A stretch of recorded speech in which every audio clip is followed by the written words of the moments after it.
اللہ اللہ اللہ اللہ اللہ اللہ اللہ.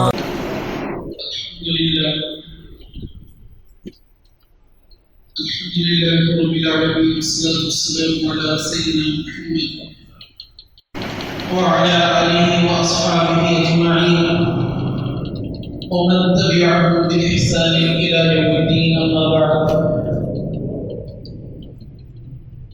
فأعوذ بالله من الشيطان الرجيم. بسم الله الرحمن الرحيم.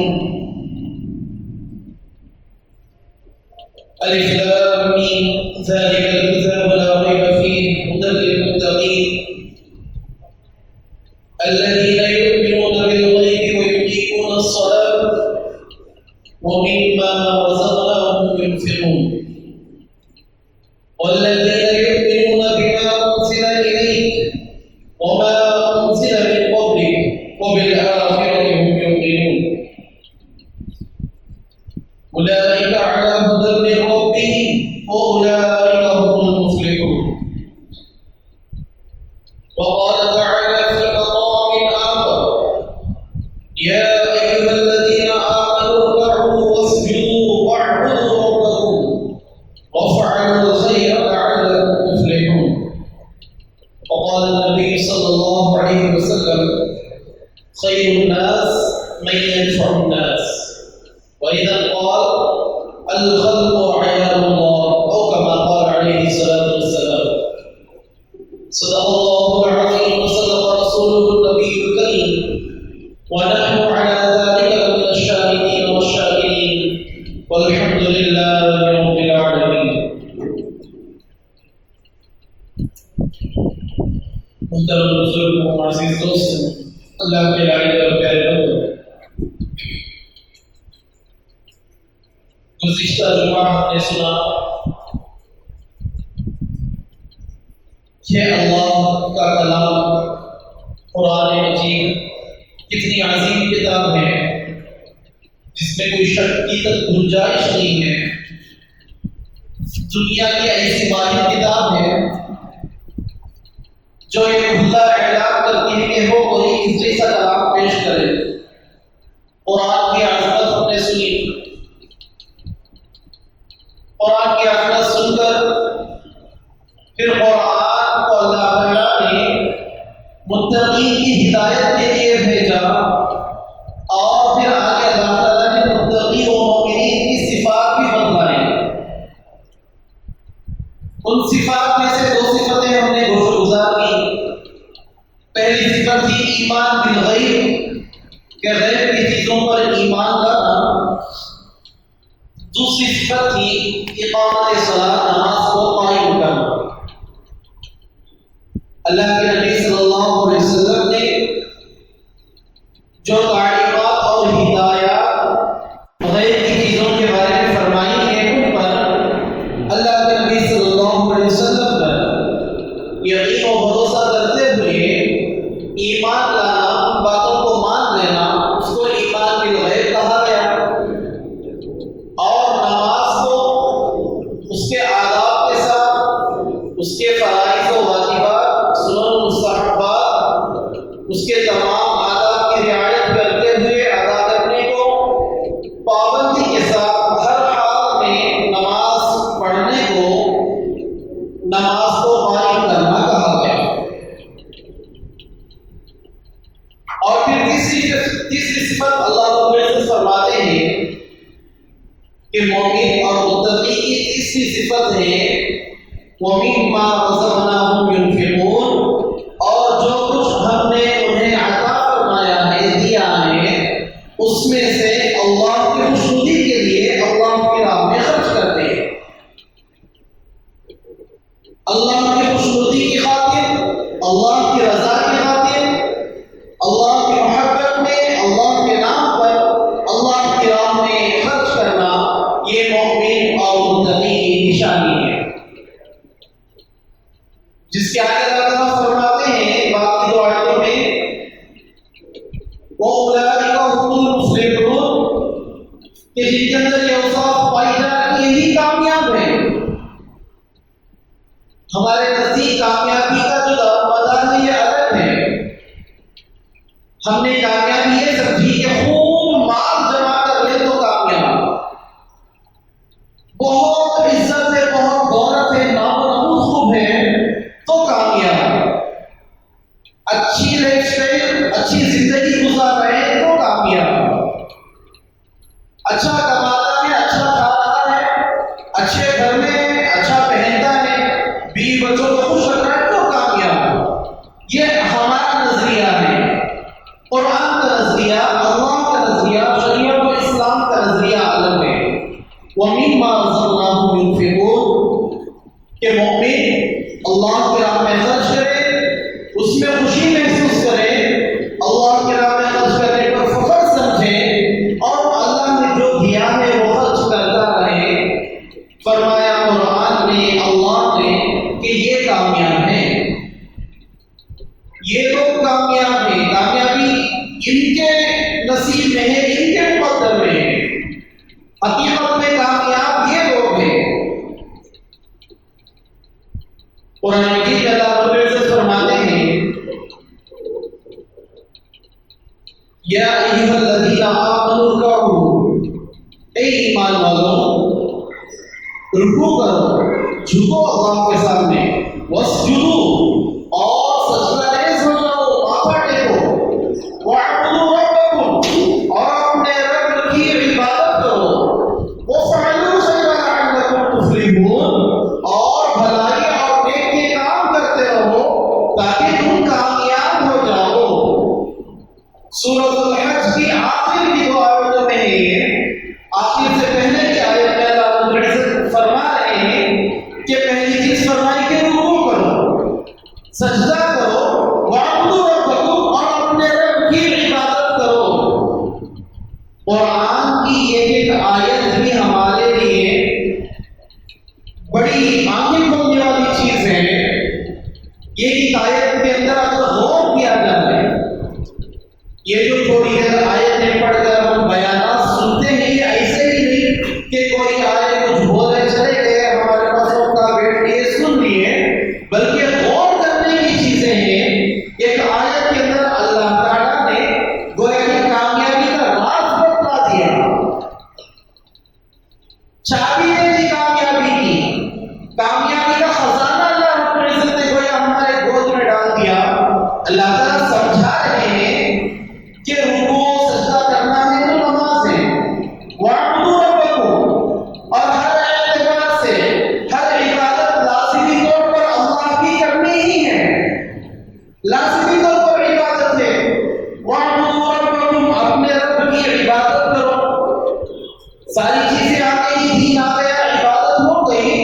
مسلمان بننے کے بعد اللہ کی عبادت ہی کرنی ہے. اب عبادت ہو گئی تو اور کیا کام باقی رہ گیا؟ ہم سنتے ہیں نا کہ اللہ تعالیٰ نے وما خلقت الجن والانس الا لیعبدون، اللہ تعالیٰ نے انسان اور جنات کو صرف اور صرف عبادت کے لیے پیدا فرمایا، صرف اور صرف اللہ تعالیٰ کے سامنے سر جھکانے کے لیے، اللہ تعالیٰ کی اطاعت اور فرما برداری کے لیے پیدا فرمایا ہے، اس کے احکامات کو عمل پیرا ہونے کے لیے پیدا فرمایا ہے. ہم بارہا سنتے ہیں اللہ تعالیٰ نے فرمایا واعبدوا ربکم اپنے رب کی عبادت کرو، بات ختم ہو گئی تھی. عبادت کے اندر ہر چیز شامل ہو جاتی ہے، ہر چیز عبادت کے اندر آ گئی، مگر آگے اللہ تعالیٰ فرماتے ہیں وافعلوا الخیر. گویا اللہ رب العزت یہاں پر اشارہ فرما رہے ہیں کہ عبادت کرنے کے علاوہ، سر جھکانے کے علاوہ، ماتھا ٹیکنے کے علاوہ، اس سے بھی آگے بڑھ کر یہ جو عبادت ہے کرنا ہی ہے. یہ تو مسلمان ہونے کے بعد لازم چیز ہے، فرض چیز ہے، ادا کرنی ہی ہے. اللہ کی عبادت لازم شے ہے، ادا کرنا ہی ہے، ادا نہیں کریں گے تو پکڑ ہوگی. مگر آگے اللہ تعالیٰ فرماتے ہیں وَافْعَلُوا الْخَيْرَ لَعَلَّكُمْ تُفْلِحُونَ. کامیابی چاہتے ہو تو نیک کام کرو، کامیابی چاہتے ہو تو بھلائی کا کام کرو، کامیابی چاہتے ہو تو اچھائی کا کام کرو. مفسرین حضرات نے اس کے تحت لکھا ہے کہ خیر کے کام کیا ہیں؟ ضرورت مندوں کی ضرورت پوری کرنا، بیواؤں کی دستگیری کرنا، یتیموں کی کفالت کرنا، ان کے سربراہات میں ان کی ضرورتوں کو پورا کرنا، غریبوں کی امداد کرنا، بے کسوں کا سہارا کرنا، جو ضرورت مند ہے ان کی ضرورتوں کو کم لانا، کوئی اگر تکلیف میں ہے اس کی تکلیف کو دور کرنا، بھوکا ہے بھوکے کو کھلانا، پیاسا ہے اس کو پلانا، ننگا ہے اس کو پہنانا، وفعل الخیر، خیر کے کام یہ ہیں۔ عبادت تو ہے ہی، نماز پڑھ رہا ہے، زکات ادا کر رہا ہے، حج کر رہا ہے، روزے رکھ رہا ہے، جو بھی نیک کام ہے وہ کر رہا ہے، عبادت ہے، عبادت ہے، حق ادا ہوا عبادت کا، مگر کامیابی کے لیے خیر کے کام میں آگے بڑھنا ہوگا۔ وفعل الخیر لعلکم تفلحون۔ آگے اللہ تعالیٰ اور جگہ فرماتے ہیں، وہاں تو اللہ تعالیٰ نے صاف طور پر ارشاد فرما دیا، سورہ بقرہ کی آیت ہے، بڑی آیت ہے، اور یہ آیت مستقل بے حساب مضمونوں پر مشتمل ہے۔ اللہ تعالیٰ نے اس کے اندر ایک جملے کے اندر ایک مضمون رکھا ہے۔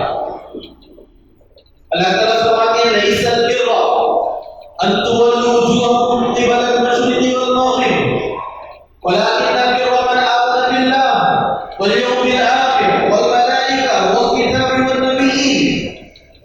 اللہ تعالیٰ فرماتے ہیں کہ کامل نیکی یہ نہیں ہے کہ تم مشرق کی طرف چہرہ کر رہے ہو کہ مغرب کی طرف کر رہے ہو، نمازیں پڑھ رہے ہو، چہرہ کرنے سے مراد نماز ادا کرنا ہے۔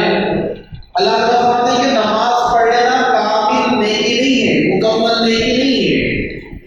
نیکی کا اکمال، نیکی کا پورا ہونا صرف نمازوں میں نہیں ہوتا۔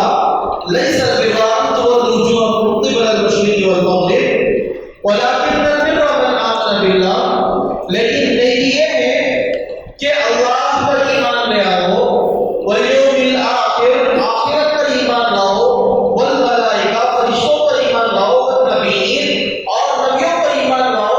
اس کے بعد اللہ تعالیٰ فرماتے ہیں، وَآتَى الْمَالَ عَلَىٰ حُبِّهِ ذَوِي الْقُرْبَىٰ وَالْيَتَامَىٰ وَالْمَسَاكِينِ وَابْنَ السَّبِيلِ وَالسَّائِلِينَ وَفِي الرِّقَابِ۔ پھر اس کے بعد اللہ تعالیٰ فرماتے ہیں، وَأَقَامَ الصَّلَاةَ وَآتَى الزَّكَاةَ۔ اللہ پر ایمان لانے کے بعد ایمان کی جو چیزیں ہیں، ایمان مفصل کے اندر فرشتوں پر، کتابوں پر، نبیوں پر ایمان لانے کے بعد، آخرت پر ایمان لانے کے بعد اللہ فرماتے ہیں کہ نیکی یہ ہے، آتَى الْمَالَ عَلَىٰ حُبِّهِ، کہ مال کو اپنے رشتہ داروں پر خرچ کیا جائے، اپنے مال کو اپنے رشتہ داروں پر خرچ کیا جائے، یہ نیکی ہے۔ ایمان کے بعد اللہ تعالیٰ نے ذکر فرمایا تو مال کے خرچ کرنے کا، ضرورت مندوں پر، اپنے رشتہ دار ضرورت مند ہیں ان پر مال خرچ کیا جائے، ذوی القربیٰ رشتہ دار ہیں، محبوب دوست و احباب ہیں، رشتہ دار ہیں، ان پر مال خرچ کیا جائے، والیتامىٰ، اور مسکینوں پر مال خرچ کرو، مسکینوں کی کفالت کرو، یتیم خانے بناؤ، مسکینوں کے کھانے کا انتظام کرو، یتیموں کے کھانے کا انتظام کرو، والمساکین، مسکینوں کے لیے، وابن السبیل، اور مسافروں کے لیے، وآتى الْمَالَ عَلَىٰ حُبِّهِ ذَوِي الْقُرْبَىٰ وَالْيَتَامَىٰ وَالْمَسَاكِينَ وَابْنَ السَّبِيلِ وَالسَّائِلِينَ، اور مانگنے والوں کے لیے، سائلین کے لیے مال خرچ کیا جائے، وَالرِّقَابِ، اور غلاموں کو آزاد کیا جائے۔ اس کے بعد اللہ تعالیٰ فرماتے ہیں کہ نیکی کی فہرست اللہ تعالیٰ دکھا رہے ہیں، ایمان لانے کے بعد انہیں لوگوں پر خرچ کرنا ہے، پھر اللہ تعالیٰ نمبر لاتے ہیں، وَأَقَامَ الصَّلَاةَ، نماز کو قائم کرنے کا، یعنی کہ موقع پر، ضرورت مند کی ضرورت پوری کرنا، اس موقع پر اس کے کام آ جانا، یہ نماز سے بھی بڑھ کر چیز ہے۔ حدیث میں اللہ کے نبی صلی اللہ علیہ وسلم فرماتے ہیں، حدیث قدسی ہے کہ قیامت کے دن اللہ رب العزت اپنے بندے سے شکوہ کریں گے کہ میرے بندے میں بھوکا تھا، میں تیرے پاس کھانا مانگا، تم نے مجھے کھانا نہیں دیا۔ بندہ عرض کرے گا کہ یا اللہ آپ تو منزہ ہیں، آپ تو کھانے کی صفت سے پاک ہیں، آپ کو بھوک کہاں لگتی ہے؟ آپ اگر کھانا مانگے اور ہم نہ دیں ایسا ہو بھی سکتا ہے؟ یا اللہ آپ نے ان چیزوں سے پاک منزہ ہیں، آپ کہاں سے کھانا مانگیں گے؟ اللہ رب العزت ارشاد فرمائیں گے بندے تیرے دل پر ایک سائل آیا تھا جو بھوکا تھا، اس نے مجھ سے روٹی طلب کی تھی، کھانا طلب کیا تھا، وہ میں ہی تو تھا۔ الخلق عیال اللہ، مخلوق انسانیت اللہ تعالیٰ کا کنبہ ہے، اللہ تعالیٰ کا گھرانہ ہے، یہ مخلوق اللہ تعالیٰ کا کنبہ ہے۔ اگر اس میں کوئی بھوکا ہے تو گویا اللہ کا گھرانہ بھوکا ہے، اللہ کا گھرانہ بھوکا گویا اللہ بھوکا ہے۔ اس سے آگے بڑھ کر اللہ فرمائیں گے کہ بندے میں ننگا کر نے مجھے نہیں پہنایا۔ بندہ فرمائے کہ اللہ آپ کو منزہ اور پاک ہے، آپ کو جسم کہاں ہے کہ آپ کو کپڑے کی ضرورت پڑے؟ آپ کہاں سے ننگے ہو سکتے ہیں؟ اللہ فرمائے کہ میرا فلاں بندہ ننگا تھا، اس کو ضرورت تھی کپڑے کی، تو نے اس کا قدر نہیں ڈھانپا، تو نے اسے کپڑا نہیں پہنایا، میں ہی تو وہ تھا، وہ میں ہی ہوتا تو پہنا دیتا، تو مجھے وہاں پا لیتا، تو اگر اسے کپڑا پہنا دیتا تو مجھے وہاں پا لیتا، اس بھوکے کو کھلا دیتا، مجھے وہاں پا لیتا۔ مخلوق اللہ تعالیٰ کا کنبہ ہے۔ اگر کوئی شخص یہ کہے کہ مجھے اللہ سے محبت ہے، اللہ کے مخلوق سے محبت نہیں، بیوقوفی کی بات ہے۔ مجھ سے محبت ہے، میرے بچوں سے محبت نہ کرے، ایسے شخص کو میں قریب بھی نہ کروں۔ کوئی بھی انسان میرے سے محبت رکھے، میرے بچوں سے محبت نہیں کرتا، میرے گھر والوں سے محبت نہیں کرتا، ایسے کی ہمیں ضرورت کیا ہے؟ ہم صاحب کہہ رہے ہیں کہ نہیں، یہ محبت حقیقی نہیں، ورنہ میں جس کو چاہتا ہوں تو بھی اس کو چاہے گا، یہ اصل میں محبت ہے۔ اگر اللہ سے محبت ہے تو اللہ کے مخلوق سے محبت ہو، اگر اللہ سے محبت ہے تو اللہ کے مخلوق سے محبت ہو، یہ اللہ کی محبت کی دلیل ہے۔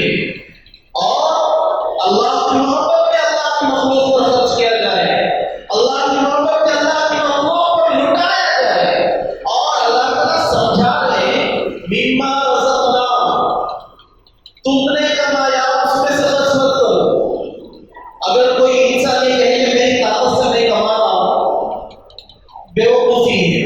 بڑے بڑے طاقتور موجود ہیں جو نڈھال بستروں پر پڑے ہیں، کمانے کی طاقت نہیں رکھتے ہیں، بڑے طاقتور ہیں، اللہ نے انہیں کمانے کی صلاحیت نہیں، وہ کما نہیں سکتے۔ کوئی اپنے طاقت کے بلبوتے پر نہیں کما سکتا۔ اگر کوئی کہتے ہیں میں اپنے ذہن سے کماتا ہوں، میں بڑا چالاک، کبھی میں بڑا ماہر ہوں، میں خوب پڑھا لکھا، میرے اپنے اسکل سے میں دولت کما رہا ہوں، بیوقوفی ہے۔ اللہ تعالیٰ فرماتے ہیں رزقنا، ہم نے عطا کیا ہے، ہم نے تمہیں عطا کیا ہے، اس میں سے خرچ کرنا ہے۔ وَمِمَّا رَزَقْنَاهُمْ، اور ان چیزوں میں سے جو ہم نے عطا کیا ہے اس میں سے خرچ کرو۔ لہذا مومن اور متقی کی صفتوں میں سے یہ ہے کہ مومن اور متقی اللہ کی خوشنودی کے لیے، اللہ کی رضا کے لیے، اللہ کو خوش کرنے کے لیے اللہ کے بندوں پر اللہ کی راہ میں خرچ کرے، اللہ کے بندوں پر اللہ کی راہ میں خرچ کرے۔ آج حالت یہ ہے کہ انسان مال خرچ کرنا ہی نہیں چاہتا۔ 100 روپے نہیں، اسے 200 پیسہ بنانا، لاکھ ہے تو 2 لاکھ پیسہ بنانا، کروڑ ہے تو انہیں اور پیسہ بڑھانا، یہ سوچ کے فکر ہے، خرچ کرنے کا جذبہ ختم ہو چکا ہے۔ اور یہ جو حالات ہیں یہ انہیں کی وجہ سے، کیونکہ صاف طور پر اللہ تعالیٰ فرما رہے ہیں کامیابی کبھی ملے گی جب خرچ کرنے کی صفت ہوگی، خرچ کرنے کی صفت ختم ہے تو کامیابی ختم ہے، کامیابی نہیں مل سکتی۔ کامیاب وہی ہوتے ہیں جن کے اندر خرچ کرنے کی صفت موجود ہو۔ آج خرچ کرنے کی صفت بہت کم ہے، بہت کم ہے۔ حاتم طائی کا واقعہ سنا ہوگا آپ لوگوں نے، حاتم طائی سنے کے نام، بڑا سخی آدمی حاتم طائی، قصے مشہور حاتم طائی کے۔ حاتم طائی کے واقعات میں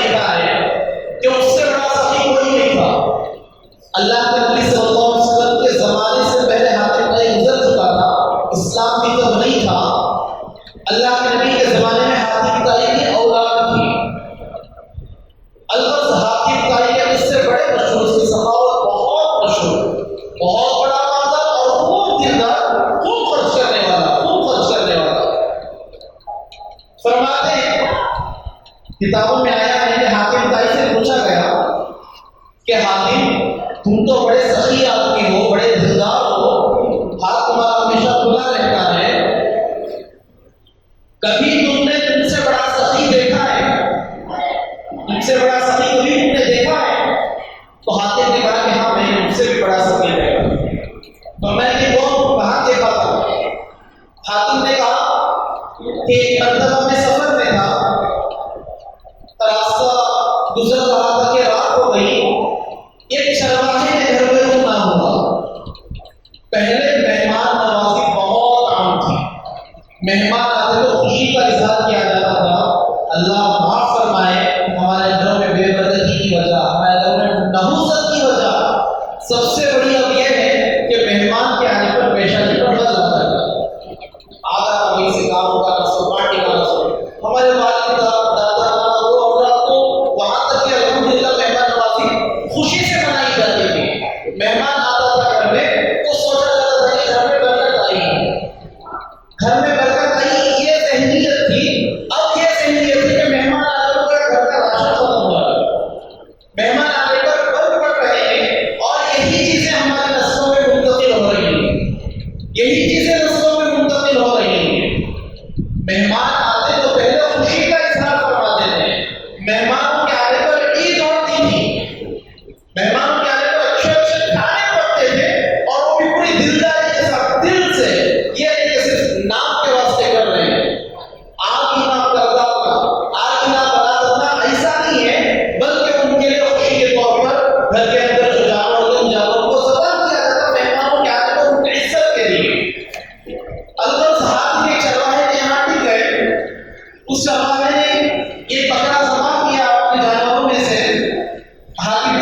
شب ہے یا 2 دن کے.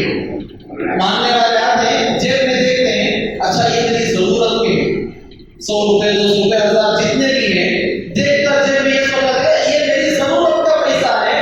ایکسٹرا جو رکھتے ہیں 10-20 کی نوٹ رہی یا چلر رہا یہ غریبوں کے لیے یہ کتنا دینی ہے ہماری. اللہ کے نبی صلی اللہ علیہ وسلم نے سمجھا دیا کہ نہیں یہ طریقہ نہیں ہے بلکہ طریقہ یہ ہے خرچ کرنے کا کہ جو ہو اس میں سے خرچ کیا جائے, جو ہو اس میں سے خرچ کرے. اللہ کے نبی صلی اللہ علیہ وسلم فرمایا کہ 2 درہم میں سے یہ اس نے دے دیا گویا اس نے اپنا آدھا مال دے دیا. قیامت کے دن جب اللہ رب العزت کے بارگاہ میں یہ دونوں تشریف لائیں گے تو اللہ تعالیٰ اسے جو ثواب دیں گے 2 درہم والے کو وہ اتنا ثواب دیں گے کہ گویا اس نے اپنی آدھی دولت خرچ کی, اپنی آدھی دولت خرچ کی. اور کوئی 1 لاکھ درہم اس نے خرچ کیے اس کو اسے 1 لاکھ کے بدلے پر ثواب ملے گا, اسے آدھی دولت کا 1 لاکھ اس کے مقابلے میں نہیں ملے گا. اس کو پوری آدھی دولت خرچ کرنے کا ثواب. یتیموں کی مدد کرنا, بیواؤں کی مدد کرنا, ان کی ضرورتیں پوری کرنا, ضرورت مندوں کے کام آنا, یہ ایمان والوں کی نشانی ہے, یہ ایمان والوں کی علامت ہے. اللہ تعالیٰ قرآن کے شروع میں اوصاف فرما رہے ہیں اور پورا قرآن بھرا پڑا ہے, جگہ جگہ پر اللہ تعالیٰ یاد دلا رہے ہیں, جگہ جگہ پر لن تنالوا البر حتى تنفقوا مما تحبون. تم لوگ نیکی کو ہرگز پا ہی نہیں سکتے جب تک کہ اپنے محبوب چیز کو خرچ نہ کر دو. اپنی محبوب چیز, آج سب سے زیادہ پسندیدہ کوئی چیز کو پیسہ, کھلی بات, ہر کسی کوئی شخص یہ چاہتے ہیں پیسہ میں اچھا کمانا, پیسہ خوب جمانا, نام کمانا, پیسے سے ہی نام بنتا ہے, پیسہ پیسہ پیسے کے انسان مر مٹ رہا ہے. اور اللہ تعالیٰ فرماتے ہیں لن تنالوا البر, ہرگز تم نیکی نہیں پا سکتے, ہرگز بھی, ہرگز نہیں پا سکتے نیکی کو جب تک کہ تم اپنی محبوب چیز کو خرچ نہ کرو. اللہ تعالیٰ صاف ارشاد فرما رہے ہیں لہٰذا ضرورت مندوں کی ضرورت پوری کرنا, ان پر خرچ کرنا یہ نیکی پانے کا ذریعہ ہے, نیکی پانے کا ذریعہ ہے. عام طور پر اگر انسانیت کے طور پر دیکھا جائے, اسلام کو ایک طرف رکھ کر انسانیت کے طور پر دیکھا جائے تو پہلے یہ چیز عام تھی, کھلانا, ضرورت مندوں کی ضرورت پوری کرنا, بھوکوں کو کھانا کھلانا, پیاسے کو پلانا, ننگوں کو پہنانا, کسی تکلیف اور مصیبت میں پڑے ہوئے شخص کی تکلیف اور اس کی مصیبت کو دور کرنا, کسی مدد چاہنے والے کی مدد کرنا, کسی مصیبت میں پڑے ہوئے کی مصیبت کو برلانا, یہ ہر ایک اپنا انسانی فریضہ سمجھتا تھا. مگر جیسے جیسے دنیا کے اندر برائیاں عام ہو رہی ہیں, انسان دنیا کو ہی سب کچھ سمجھ رہا ہے, دنیا کو ہی سب کچھ سمجھ رہا ہے. کیا یہ دنیا سامنے نظر آ رہی ہے, اس کے فوائد نظر آ رہے ہیں, مال سے ہوتا ہوا دکھ رہا ہے, مال سے کام بنتے ہوئے دکھ رہے ہیں, انسان مال کے پیچھے پڑا ہے.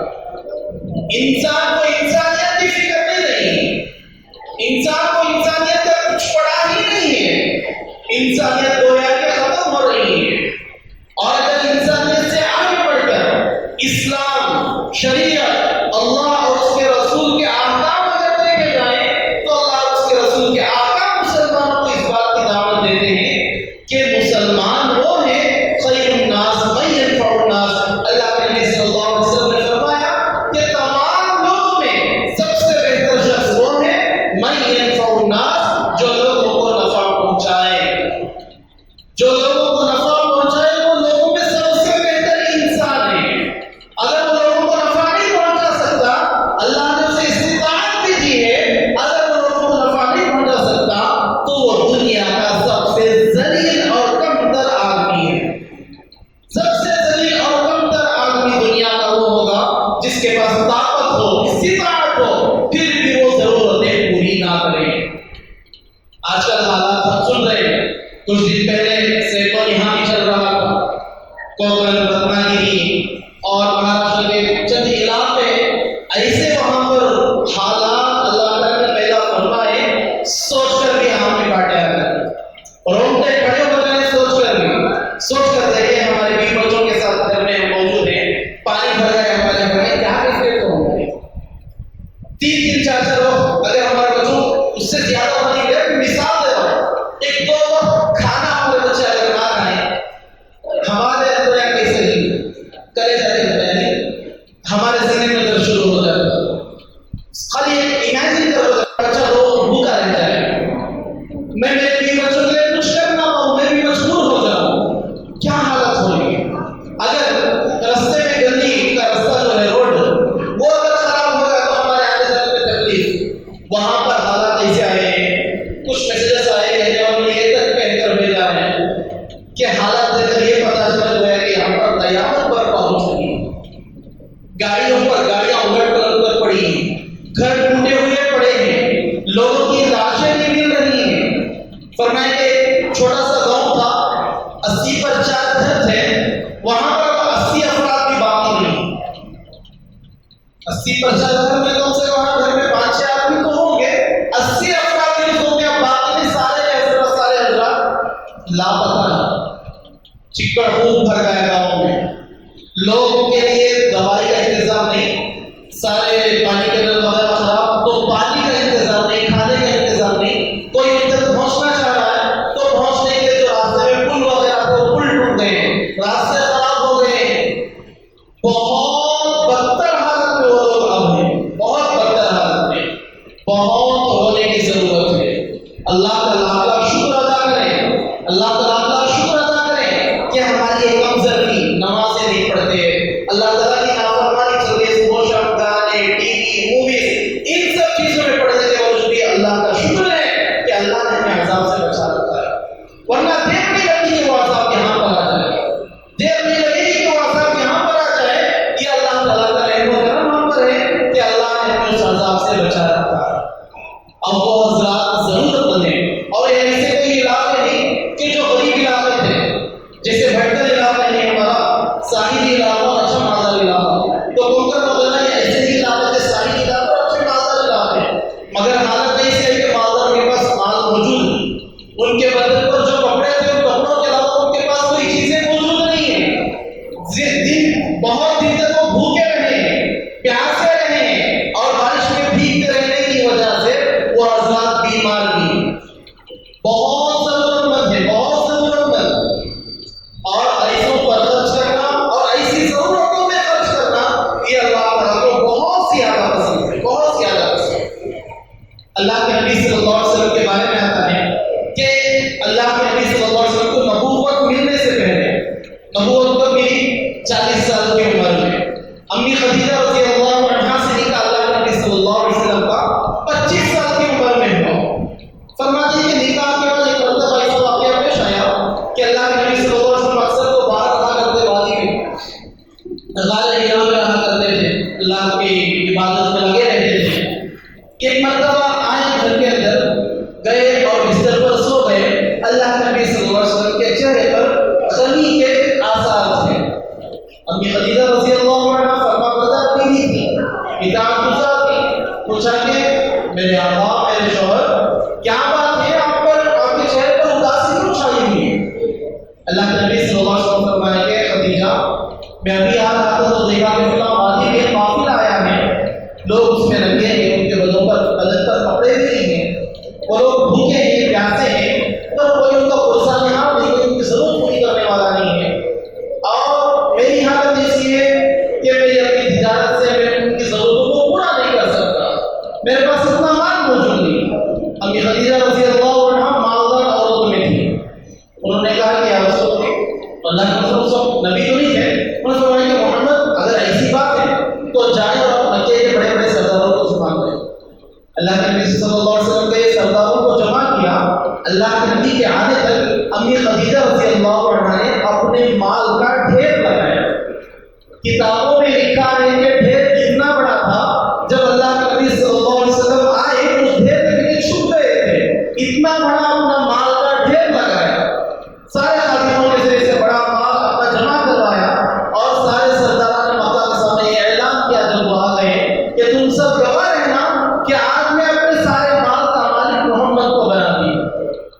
اللہ کے نبی صلی اللہ علیہ وسلم نے اور اس مال سے ان غریبوں کی, ان قافلے والوں کی ضرورتوں کو پورا فرمایا. اور یہ اللہ کے نبی صلی اللہ علیہ وسلم نے یہ تختہ کی بات ہمیشہ کی عادت تھی. جب اللہ کے نبی صلی اللہ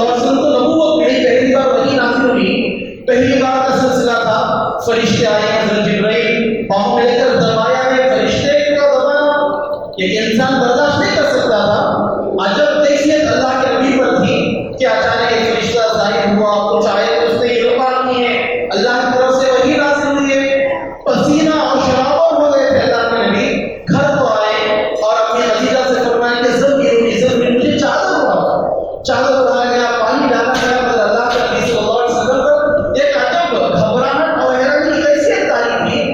امی خدیجہ رضی اللہ عنہا اللہ کے نبی کو تسلی دیتے ہوئے فرماتی ہیں، یہ الفاظ سے کیا تسلی دیتی ہیں کہ محمد آپ گھبرائیں نہیں، آپ بیواؤں کی ضرورتیں پوری کرتے ہیں، بیواؤں کے آپ مددگار ہیں، یتیموں کے آپ مددگار ہیں، آپ بھوکوں کو کھلاتے ہیں، آپ پیاسوں کو پلاتے ہیں، آپ ننگوں کو پہناتے ہیں، اللہ آپ کا خدا آپ کو ضائع نہیں کرے گا۔ یہ الفاظ کہ اللہ کے نبی صلی اللہ علیہ وسلم کے اسلام کے آنے سے پہلے سے عادت تھی کہ ضرورتوں کی ضرورتوں کو پورا کرتے ہیں۔ لہٰذا اب کوکن کے مہاراشٹر کے انسانیت کو، ان لوگوں کو ہماری ضرورت ہے کہ ہم کو اللہ تعالیٰ نے خوش و خرم رکھا ہے، ہم اچھی حالت میں ہیں، ہماری حیثیت سے زیادہ جتنا ہو سکے مال ان کے لیے خرچ کرنا ہے۔ جمعہ العلماء چند پٹل، جس میں آپ کے اپنے امام صاحب حافظ اللہ صاحب اس کے صدر ہیں، یعنی کہ جمعیت نے جمعیت علماء کرناٹک کے تحت میں ایک مشن شروع کیا ہے کہ یہاں سے کچھ مال اکٹھا کیا جائے، کچھ پیسہ اکٹھا کر کے، کچھ لوگوں کو اکٹھا کر کے، ایسے لوگ جو کاریگر ہوں، مثال طور پر کارپینٹر ہوں، پلمبر ہوں، الیکٹریشین ہوں، میکینک ہوں، وہاں پر گاڑیاں خراب ہیں، گھروں میں پانی کا انتظام نہیں ہے، ان کے گھروں کی مرمت کی ضرورت ہے، گاڑیوں کی مرمت کی ضرورت ہے، الیکٹریشین کی مرمت کی ضرورت ہے۔ لہٰذا ان چیزوں کے لیے افراد طے ہوں اور ان چیزوں کے لیے جو خرچ لگے اس کے لیے خوب مال خرچ کرنا ہے۔ لہٰذا جو افراد طے ہوں وہ افراد بھی اپنا نام اپنے امام صاحب کے پاس لکھائیں، اور اب جو مسجد کے نماز کے بعد مسجد کے لیے چندہ ہوتا ہے، یہ چندہ بھی آج انشاءاللہ وہاں کے لیے پہنچانا ہے۔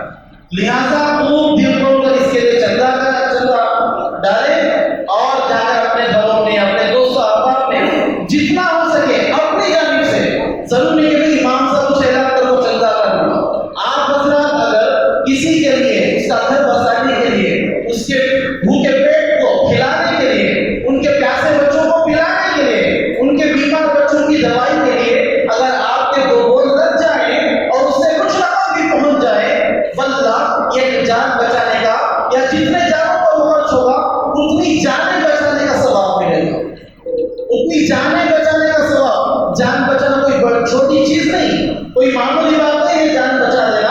اگر ہمارے 10 روپے بھی لگ رہے ہیں اور اس سے کسی کے پیٹ بھر رہا ہے، کسی کی دوائی اس میں ہو رہی ہے، تو یہ بھی بہت بڑا کاریہ ہے، بہت بڑا کاریہ ہے۔ لہٰذا آپ تمام حضرات یہ کوشش کریں کہ اب نماز کے بعد خوب دل کھول کر چندہ اکٹھا کریں، چندہ ڈالیں جو انشاءاللہ ان تک پہنچے گا، اور نماز کے بعد بھی جتنا ہو سکے اپنے دوست احباب میں، اپنے خاندانوں میں بات کر اور اس کے اندر ضروری نہیں کہ آپ صرف عطیہ دیجیے، اس سارے ثواب کرنا ہے وہ بھی کر سکتے ہیں، زکوٰۃ کی مجلس میں لگا سکتے ہیں، صدقہ خیرات جو مال اس میں لگانا چاہیں اس میں لگا کر پہنچا سکتے ہیں، سارے ضرورت وہاں پر ہیں اور تمام کے لیے مال پہنچ جائے گا۔ لہٰذا سارے حضرات خوب نیت کریں کہ انشاءاللہ جو مومن اور متقی کی صفت ہے کہ اللہ کی راہ میں خرچ کرنا ہے، یہ صفت ہم اپنے اندر پیدا کریں گے، جو اللہ تعالیٰ کے احکام میں خرچ کرنے پر، اللہ تعالیٰ کے بندوں پر، اللہ تعالیٰ کی مخلوق پر، اس میں ہم بڑھ چڑھ کر حصہ لیں گے۔ اللہ تعالیٰ سے دعا کہ اللہ تعالیٰ ہم تمام کو کئی باتوں پر عمل کرنے کی توفیق عطا فرمائے۔ آمین۔ الحمد للہ رب العالمین۔